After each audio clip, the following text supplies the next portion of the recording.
Yeah, today I'd like to talk about seeing from the point of view of other people.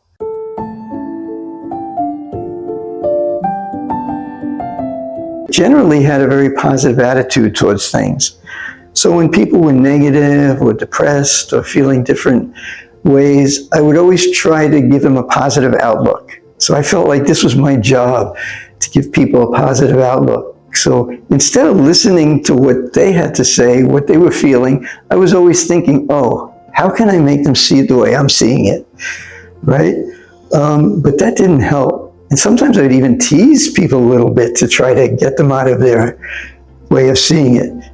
But of course, that even was worse. So through meditation, when I reflected, I could see these minds that I had, and I could let go of that and start to really listen to people. And then in listening to people, I could see the way they were seeing things, which was a great gift, because otherwise I was really just trapped in my own way of seeing things. So it was really a great gift to be able to expand the way I see things and understand the way they see things.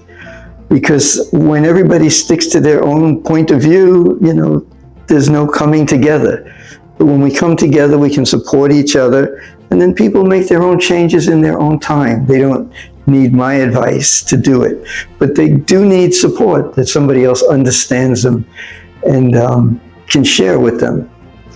And so to me, this has been the greatest gift in meditation, to be able to get rid of that mind and really listen to other people and see things from their point of view, not just be stuck in my own point of view and trying to get them there.